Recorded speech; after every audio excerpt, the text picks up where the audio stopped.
बिस्मिल्लाहिर्रहमानिर्रहीम। Welcome to Roha voice. आज की वीडियो मुश्तमिल है उस वाक़ये पर जब सुल्तान सलाहुद्दीन अयूबी पर एक औरत ने बदकारी का इल्ज़ाम लगाया। वाक़या कुछ यूं है।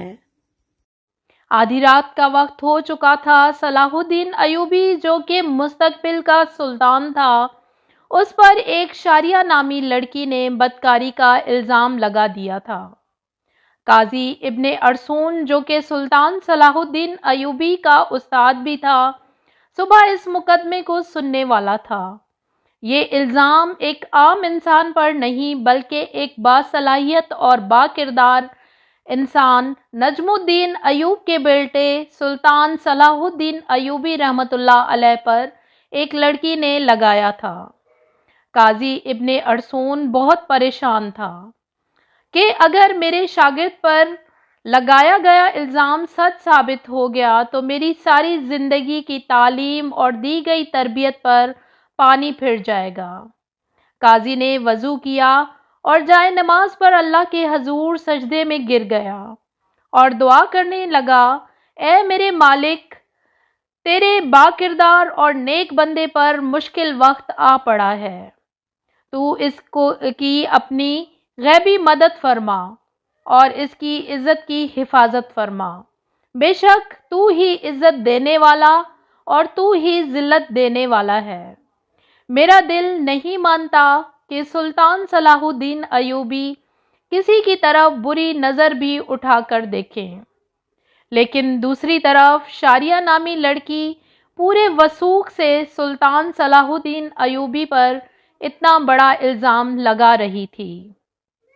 मोहतरम नाजरीन, ये वाक़या कुछ इस तरह है कि सुल्तान नूरुद्दीन जंगी अपनी सल्तनत पर कायमो दायम थे, तो सुल्तान सलाहुद्दीन अयूबी पर एक शारिया नामी लड़की ने इल्ज़ाम लगाया कि सलाहुद्दीन अयूबी ने उसे अकेले पाकर उसके साथ ज़बरदस्ती करने की कोशिश की। तमाम लोग हैरान थे कि सुल्तान इस तरह का काम कर सकता है क्या? किसी को यकीन नहीं आता था। कोई कुछ बात करता था और कोई कुछ बात करता। अगले दिन सुल्तान नूरुद्दीन जंगी की मौजूदगी में काजी इब्ने अरसून ने यह मुकदमा सुनना था और सलाहुद्दीन अयूबी पर फर्द जुर्म आयद होने के बाद सज़ा सुनाई जानी थी। सुल्तान सलाहुद्दीन अयूबी रात को सारी रात बुखार में तपता रहा और अल्लाह से दुआ करता रहा, ए मेरे मालिक, तू ही मेरी मदद फरमा, तू ही बेहतर जानता है, तू ही सबसे सच्चा है। बेशक मेरी मदद करने वाला सिर्फ तू ही है। सुबह का वक्त हुआ। सुल्तान सलाहुद्दीन अयूबी का बुखार बहुत ज़्यादा था। सलाहुद्दीन ने वज़ू किया और नमाज के लिए खड़े हो गए। नमाज ख़त्म करने के बाद अल्लाह के हजूर सजदे में गिरकर दुआ मांगी और कहा, ए मेरे मालिक, तू ही मेरी इज़्ज़त रखना। वो दिन नजमुद्दीन अयूब ख़ानदान के लिए बहुत ही अजीब दिन था। लोग बड़ी बेताबी से इस लम्हे का इंतज़ार कर रहे थे कि सुल्तान नूरुद्दीन जंगी की मौजूदगी में काजी इब्ने अरसून इस मुकदमे को सुनेंगे और सुल्तान सलाहुद्दीन अयूबी के साथ क्या होने वाला है, क्योंकि इस वक्त भी कुछ लोग नूरुद्दीन जंगी के खिलाफ थे जबकि कुछ लोग नूरुद्दीन जंगी के साथ थे। इसलिए लोगों के जहन में मुख्तलिफ सवालात थे। सूरज तलू हो चुका था। सुल्तान नूरुद्दीन जंगी अपने दरबार में आ चुका था और उसके बाएं जानिब काजी इब्ने अरसून का तख्त था और नीचे सलाहुद्दीन अयूबी हाथ बांधे खड़ा था।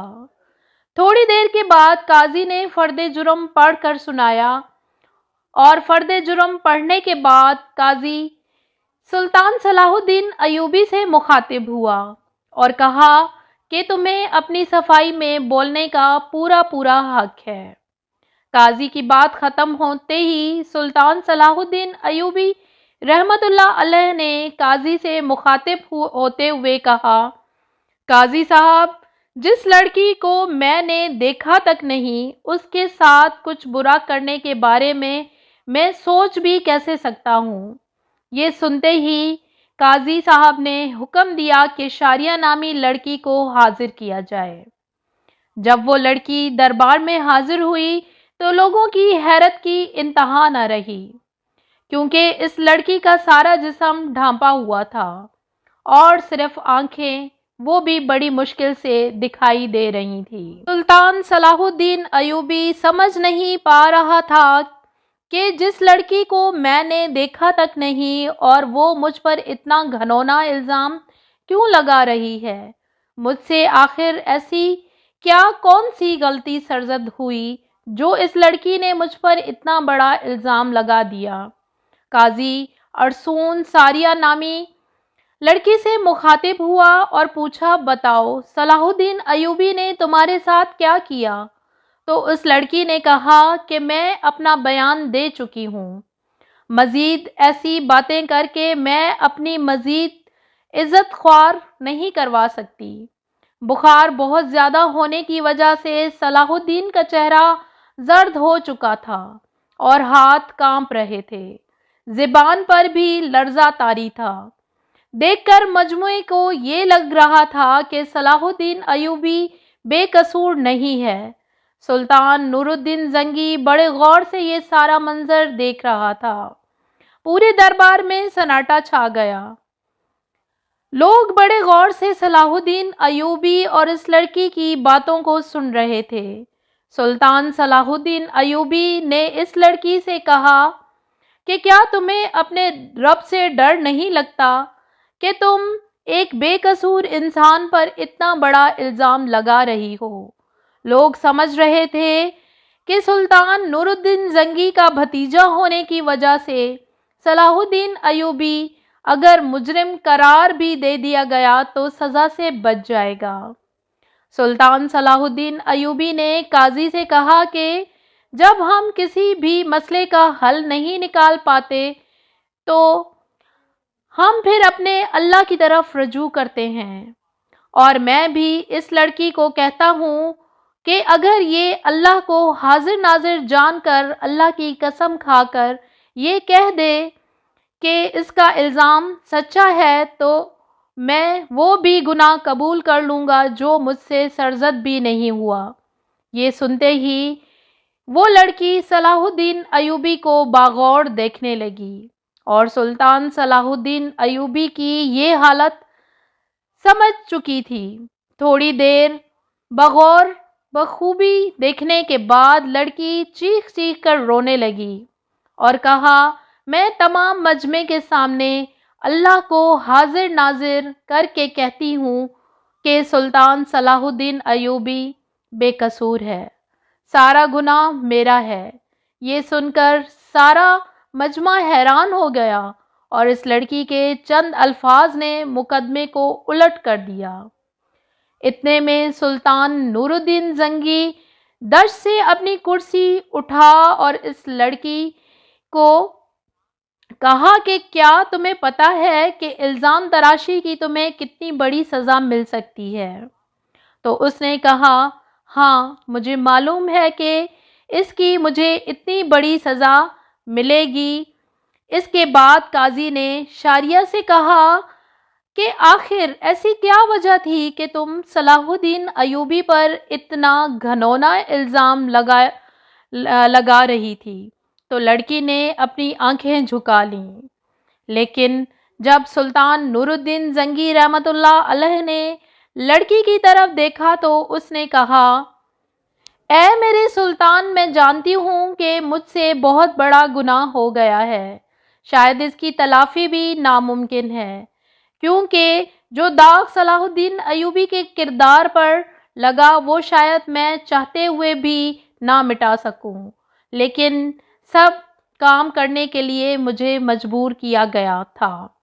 सुल्तान सलाहुद्दीन अयूबी ने पूछा कि बताओ तुम्हें इस काम के लिए किसने मजबूर किया। तो शारिया नामी लड़की ने अमीर इब्ने मरकूम की तरफ इशारा करते हुए कहा कि इस आली मर्द अमीर ने मुझे ये सब करने के लिए मजबूर किया। یہ سب سنتے ہی تمام درباری اب امیر ابن مرکوم کی ملامت اور غصے کی نظروں سے دیکھنے لگے۔ امیر ابن مرکوم اپنی جگہ سے اٹھا اور بڑے دبدبے کے ساتھ کہنے لگا، یہ لڑکی جھوٹ بول رہی ہے، میں بھی صلاح الدین کی طرح اس کو جانتا تک نہیں۔ نور الدین زنگی نے کہا کہ کل معلوم ہو جائے گا کہ کون بے گناہ ہے اور کون گناہ گار۔ اس کے بعد سلطان نور الدین زنگی نے شاریہ نامی لڑکی کو اپنے کمرے میں بلایا اور پوچھا کہ بتاؤ اصل ماجرا کیا ہے۔ لڑکی نے کہا کہ ایک جنگ میں میرے ماں باپ مارے گئے تھے اور میں اس ظالم امیر ابن مرکوم کے ہاتھ لگ گئی تھی۔ یہ مجھ پر بے انتہا ظلم کرتا تھا۔ شاہی کنیز کے جانچ کرنے کے بعد اس لڑکی کے پیٹ پر کوڑوں کے نشانات بھی دکھائی دے گئے، اور ادھر سلطان نور الدین زنگی کے خاص جاسوسوں نے شاریہ اور ابن مرکوم کے بارے میں ساری معلومات اکٹھی کر لیں اور ان کے آپس کے تعلق کو سلطان کے سامنے بے نقاب کر دیا۔ یہ دیکھ کر سلطان نے اگلے دن پورے مجمع کو ایک جگہ پر اکٹھا ہونے کی دعوت دی۔ یہ دعوت اس لیے تھی کہ قاضی ابن مرکوم کو سزا لوگوں کے سامنے دکھا سکیں۔ تمام لوگ بڑی بڑی دور سے امیر ابن مرکوم کی حالت دیکھنے کے لیے آئے، جو اس میدان میں لایا گیا تو سخت زنجیروں میں جکڑا ہوا تھا۔ لوگ اس کو ملامت کی نظروں سے دیکھ رہے تھے۔ شریعت کے مطابق اسے 70 کوڑے مارے گئے، اور اس کے بعد سلطان نور الدین زنگی نے اس کی تمام جائیداد ضبط کر لی، اس سے شاہی عہدہ بھی لے لیا اور اس کی تمام جائیداد سلطان صلاح الدین ایوبی کو دینے کی دعوت کی۔ لیکن صلاح الدین ایوبی نے یہ کہتے ہوئے ٹھکرا دیا کہ میں کسی کا مال اپنے حصے میں رکھ کر غاصب نہیں بننا چاہتا، اور اس طرح سلطان صلاح الدین ایوبی کی اللہ تعالیٰ نے غیبی مدد کی اور اس کے وجود پر لگا یہ بدکاری کا داغ دودھ کی طرح دھل گیا۔ بے شک اللہ اپنے بندوں کی مدد فرماتا ہے۔ جو انسان گناہ گار، بدکاری، زنا سے بچتا ہے تو اللہ تعالیٰ اس کی مدد فرماتا ہے، اور جس کا کھلم کھلا واقعہ قرآن شریف میں موجود ہے۔ حضرت یوسف علیہ السلام کے حوالے سے جب زلیخا نے حضرت یوسف پر الزام لگایا، اسے بھڑکایا یا اسے گمراہ کرنے کی کوشش کی تو دروازے بند ہونے کے باوجود اللہ کی غیبی مدد آئی اور اللہ نے اسے سرخرو کیا۔ لیکن یہاں شرط صرف انسان کا اپنے رب پر بھروسہ اور اپنے ایمان پر پختگی ہونی چاہیے، تو اللہ کی غیبی مدد ضرور آتی ہے۔ امید کرتی ہوں کہ اس واقعے نے آپ کے ایمان کو تازہ کر دیا ہوگا۔ اسی طرح کی معلوماتی اور اسلامک ویڈیوز دیکھنے کے لیے میرے چینل کو لائک کریں، سبسکرائب کریں اور فرینڈ اور فیملی ممبرز کے ساتھ شیئر کرنا نہ بھولیے، اور گھنٹی کے آئیکن کو پریس کریے گا تاکہ میری ویڈیوز آپ کو بر وقت اور فری میں دیکھنے کو ملتی رہیں۔